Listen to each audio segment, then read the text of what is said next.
The story of Conahey Rail continues.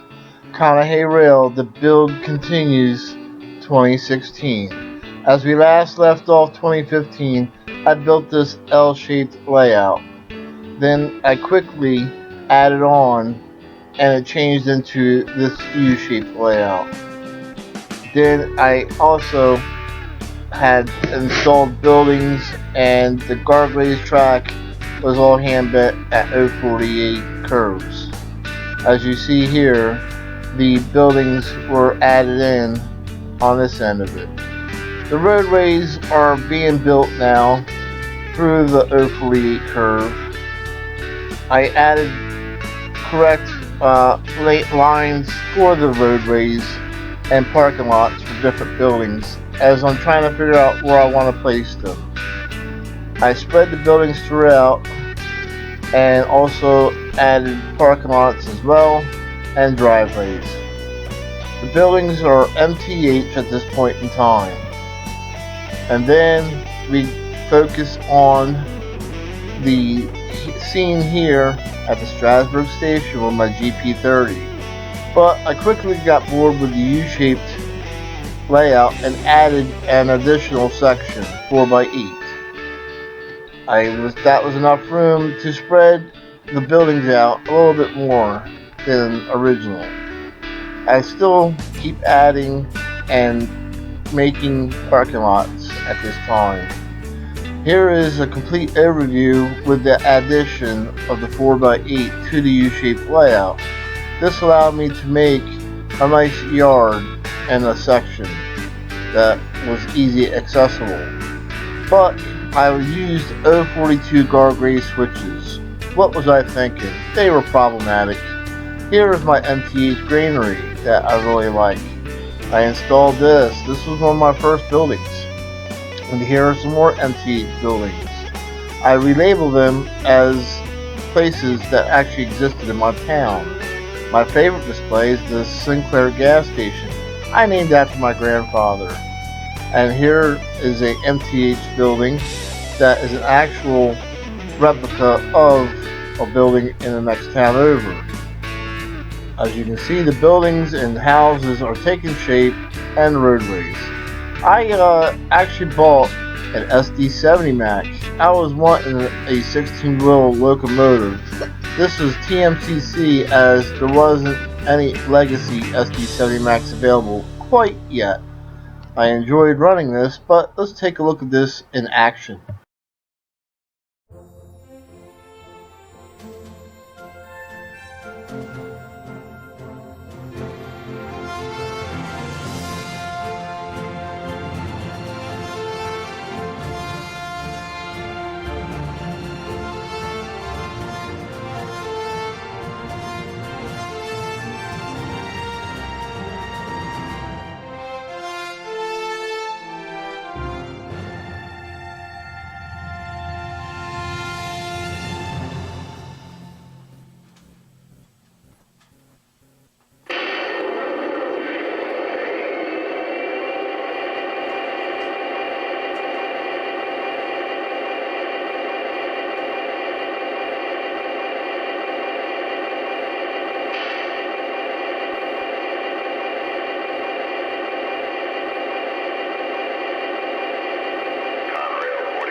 Here I am enjoying my new Conrail TMCC SD70 Mac.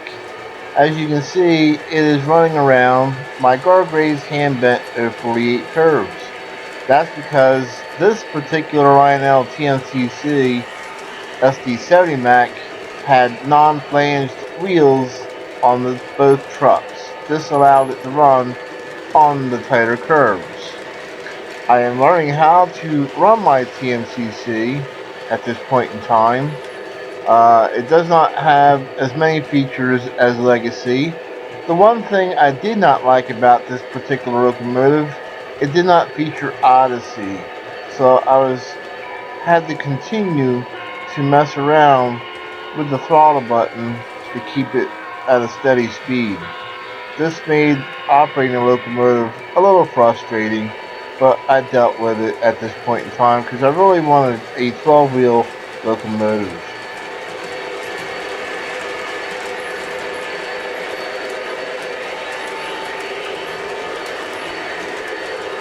I continued on with Conahey Rail, adding die-cast vehicles to different buildings. As you noticed, I stuck with mostly Mopar-powered Dodge or Plymouth muscle cars. These were the cars that I grew up with in the 70s.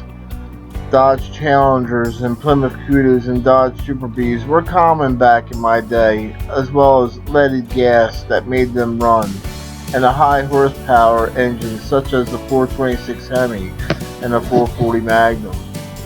And these were the cars that I've always remembered being in my family, as well as most of them raced or owned them at one point in time. So I move on to discovering building kits. Here's a Corber silo kit I decided to build. I really liked how it came out. The seller, Mr. Muffins, helped me along by buying Corber out because I really wanted one, and he had told me that he was buying Corber, and then finally shipped me the kit. I was excited to build it, and it came out really nice. I am so happy how this silo came out, and I decorated it as a Purdue facility. Here is an overall view of what Conahey Rail looks like in 2016, still with the 4-foot hand-bent guardrails curves. Here is Conahey Rail's new section that I added, the 4x8, and here's another overall view. And then we move on to still adding die-cast vehicles such as this bus, and then I also start adding some figures as well, such as these gas attendant figures. These started making my scenes and buildings start to come alive. I really liked how this Sinclair gas station worked out with the gas attendants. And here I continue adding on figures throughout my layout. And then we have this freight scene where the trains come in and drop freight off at this station. So, and here is a school bus scene where the kid is getting a ride to school, and then we have this couple who's getting married. But I wanted to build some more kits, so I bought this Ameritown kit, and I really liked how it went together. So I painted it and put it together, and then I ended up putting it on my layout and made it into Crystal Ice, which is what it's called today. More changes were made to Conahey Rail later that 2016. I ditched the hand-bent 048 Gargraves curves and finally installed Gargraves 054 curves. There was a reason for this. I also ditched all the switches and went with Gargraves 0100 switches. Here is the new 054 horseshoe. The reason for this upgrade was because Lionel finally released a Legacy SD70 Mac, which does not have flanged wheels on it, so it required an 054 minimal. This was a much better upgrade, and I actually sold the older TMCC SD70 Mac. Now let's see this Lionel Legacy SD70 Mac in action.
Here I am enjoying my new Lionel Legacy SD70 Mac Conrail locomotive, which is part of the Big Blue train set, but I opted to only buy the locomotive at this point in time.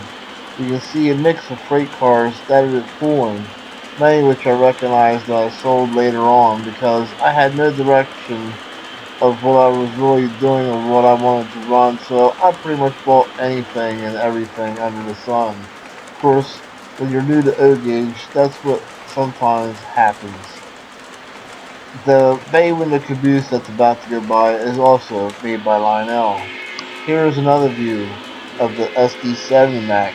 Going through the intersection, I have an MTH flashing signal installed at this time. I'm running on my Gargray's 054 curves, which I think are nice and wide at this point in time, but I later find out that 054 is kind of tight for a high rail or a high rail layout, that is. And then we have another overview of Conahey Rail in action.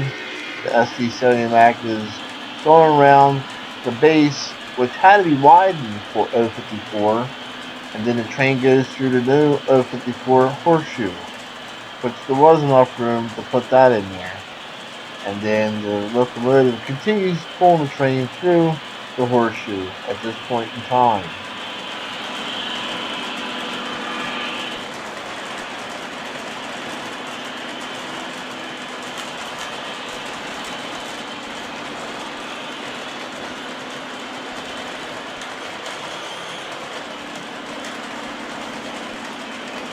I later discovered that Lionel made a Legacy SD80 Mac, not to be confused with the Lionmaster SD80 Mac, and this is something I wanted to have.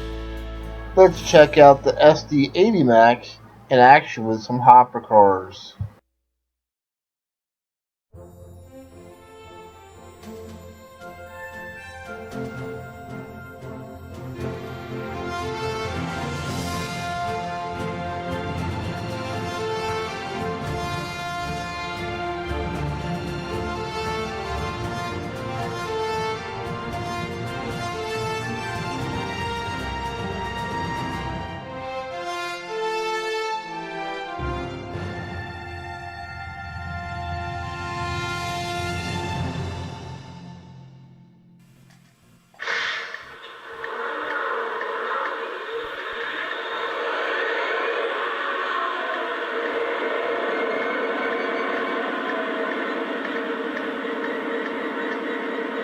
Dispatcher here, you are cleared outbound, over.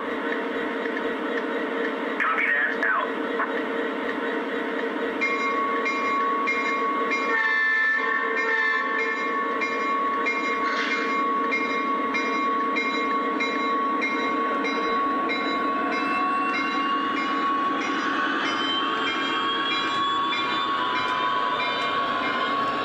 So here I am enjoying my new Lionel Legacy SD80 Mac.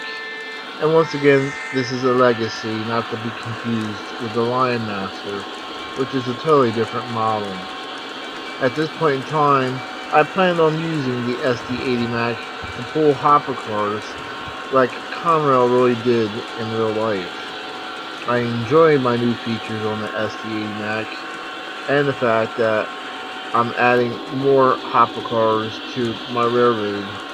I like these hopper cars are all MTH, by the way.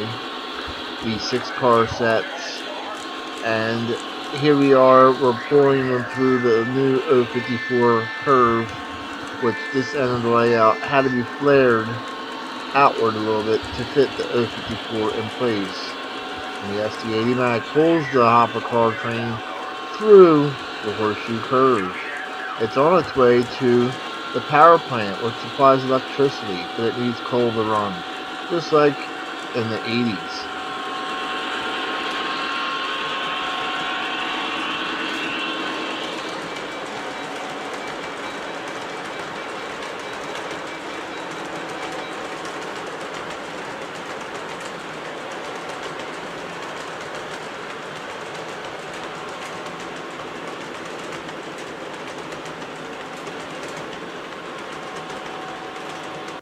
By the end of 2016, I decided it was time to expand once again. I decided to cut tunnels through the wall and expand into the next room. At this point in time, the tunnel on the one side is only single and then a dual tunnel on the other side. In the other room, I only had a 4x8 add-on section as funds quickly ran out. Conahey Rail later, after 2016, eventually grew into an O-gauge high rail layout with dual main lines. But that's for another video. Thanks for watching.